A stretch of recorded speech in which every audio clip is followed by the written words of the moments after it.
বর্তমান যে এই কৌমি ধারা শিক্ষা ব্যবস্থা, একটা আলিয়া ধারা শিক্ষা ব্যবস্থা আছে না, দুইটা আছে, তাই না? আলিয়া ধারা শিক্ষা ব্যবস্থা চালু করেছে খ্রিস্টানরা এদেশ থেকে ইসলামকে মুছে দেওয়ার জন্য।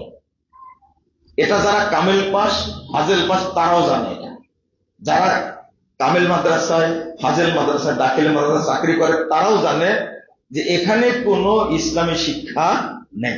এটা তারাও জানে। এটা আমরাও কামেল পাস করেছি, আমরাও ফাজেল পাস করেছি, আমরাও জানি যে বোর্ড থেকে কোশ্চেন করে পাঠায় যে পরীক্ষা যে দিচ্ছে ছাত্র সে কোশ্চেনে ভুল ধরে। কত বড় আলেম প্রশ্ন করেছে, চিন্তা করেন, ভেবে দেখেন। তাহলে তো এই একটা ধারা। আর কৌমি ধারা যেটা 14-15 বছর পড়লো, পড়ার পরে দেওবন্দ গেল পড়তে।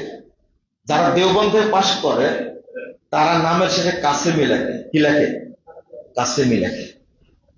আর হাটহাজারিতে যারা পাশ করে তারা লেখে হাটহাজারি। ট্রিপল মুফতি লেখে।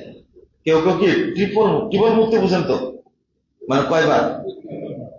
3 বার মুফতি আনা পাশ করছে। কিন্তু আমি এদেরকে মুফতি বলি না, বলি মূর্তি। মূর্তি বুঝেন তো? মূর্তির মধ্যে কি ব্রেন থাকে নাকি? 14-15 বছর পড়ার পরে 3 বার মুফতি পাশ করার পরে ও যে এলেমটা অর্জন করেছে আল্লাহ সর্বত্র বিরাজমান। বুঝেননি কথা? ডাক্তার জাকির নায়ককে বলেন না, একটা নাস্তিককে বোঝানো কি সহজ, কারণ ও একটা অস্বীকার করেছে, কি? কোন ইলা নাই। একটা সাইড ও পূরণ করেছে, আর শুধু বাকি আছে কি? আর একটা আছে ইল্লাল্লাহ। এই ইল্লাল্লাহ বোঝানোটা ওকে সহজ। আমি ওই কথাটা বলছি, যারা এই আকীদা বিশ্বাস করে আলেম হয়েছে কিয়ামত পর্যন্ত সময় দিলে ওর আকীদা চেঞ্জ করবে না। জেনারেল শিক্ষিত মানুষ আমাদের কাছে অনেক প্রিয়, কারণ তাদের কাছে সঠিক এলেম দিলে তারা সাথে সাথে গ্রহণ করে, কিন্তু আলেমরা গ্রহণ করে না। 2-1 জন সেই যুগে বলে গেছেন, ইমাম ইবনে তাইমিয়া রাহিমাহুল্লাহ, জামহুর মিনাল মুতাআসসিবিন লা ইয়ারিফুনাল কিতাব ওয়াস সুন্নাহ ইল্লা মা শাআল্লাহ ওয়া হুম ইয়াতামাসসাকুনা বিআহাদিসিন দাঈফা ওয়া আরাইন ফাসিদা ওয়া হিকায়াতিন আনিল উলামাই ওয়াশ শুয়ুখ। বলেন যারা এই যে মাযহাবী গোলামি আলেম যারা, তারা কোরআন হাদিস বুঝে না, ইল্লা মা শাআল্লাহ। আল্লাহ চাইলে 2-1 জন বুঝেন, 2-1 জন। তারা কি করে? তারা জাল হাদিস আর বাতিল রায় আর বুজুর্গদের কাহিনী নিয়ে ব্যস্ত থাকে। বাস্তব কথা না? অমুক বুজুর্গেই বলেছে, অমুক বুজুর্গেই বলেছে, অমুক আকাবিরেই বলেছে, অমুক আকাবিরে বলেছে, কিন্তু নবী সাল্লাল্লাহু আলাইহি ওয়াসাল্লাম কি বলেছে কোনোদিন বলবে না, কোনোদিন বলবে না। ইবনে তাইমিয়া রাহিমাহুল্লাহ মারা গেছেন 728 হিজরিতে। কতদিন পূর্বে কথাটা বলে গেছেন। এদের কাজ হলো, দেখবে জালে জয়ী হাদিস মুখ দিয়ে বলছে, স্বামী যদি স্ত্রীর একটা দাঁত দেখতে পায় তাহলে স্ত্রীর একটা কবুল হজ্জের সওয়াব হয়ে যাবে। কোথায় পেল এই হাদিস? তাও বলছে আল্লাহ নবী বলেছেন, স্বামী যদি স্ত্রীর একটা দাঁত দেখতে পায় তাহলে কি সওয়াব হবে? 7টা দাঁত যদি হাসে, স্ত্রী হাসছে আর স্বামীর দাঁতগুলো দেখতে পেয়েছে, যতটা দাঁত দেখতে পাবেন ততটা কবুল হজের নাকি হবে। এই মুফতি না মূর্তি বলেন তো দেখি? এর শয়তানের এজেন্ট এটা, ইবলিসের এজেন্ট এটা। রাসূলের নামে হাদিস জাল করতে পারে। আপনারাও আবার আমার কথাগুলো ভাবে লোড নিতে পারেন না তো। প্রথম কথা এটা, সত্য কথা এটা। আপনি বলেন এক মুফতি বলছে যে আহলে হাদিসরা আল্লাহকে আরশের উপরে রেখে দিয়েছে।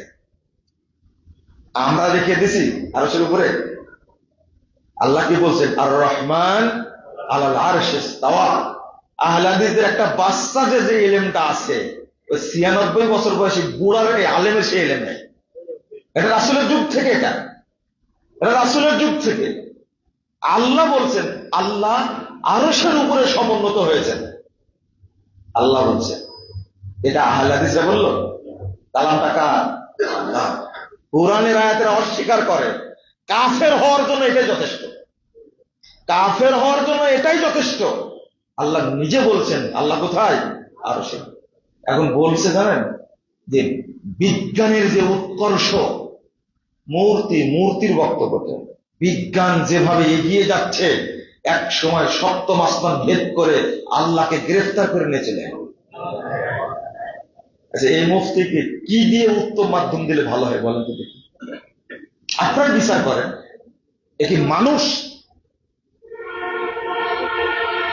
প্রথম আসমান পর্যন্ত যেতে পেরেছে? আজ পর্যন্ত কোনো কিছু বেড়েছে কোনোদিন? আর আল্লাহ না নিয়ে গেলে কেউ যেতে পারবে ওই জায়গাতে? কোন নবী বেড়েছেন? একমাত্র আমাদের নবী মুহাম্মদ সাল্লাল্লাহু আলাইহি ওয়াসাল্লাম, তিনি গেছেন।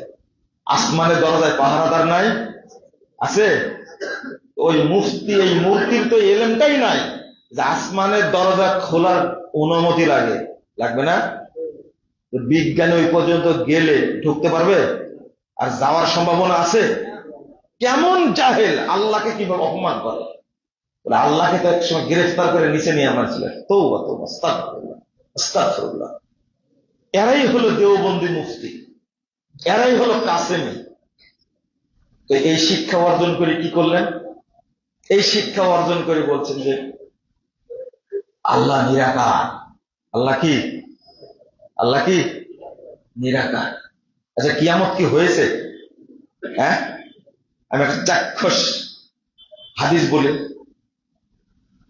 আল্লাহ নাকি নিরাকার। বাতাস যে হাসে, এটা দেখছেন আপনারা? হ্যাঁ, বুঝেননি? বাতাস হাসে নাকি? দেখেননি কোনোদিন? নূর, নূর চিনেন? নূর দেখেছেন কোনোদিন? নূর, আলো। ফেরেশতারা কিসের তৈরি দেখছেন কোনোদিন? নূরকে দেখেন। জিন কিসের তৈরি? আগুন তো দেখছেন, নূর দেখেননি কেন? ফেরেশতা বিশ্বাস করেন কিনা? হারামখোর মুফতি ফেরেশতা বিশ্বাস করে কিন্তু নূর বিশ্বাস করে না। এটা হলো তাই? নূর কোনোদিন দেখা গেছে? নূরের আকার দেখেছেন কোনোদিন?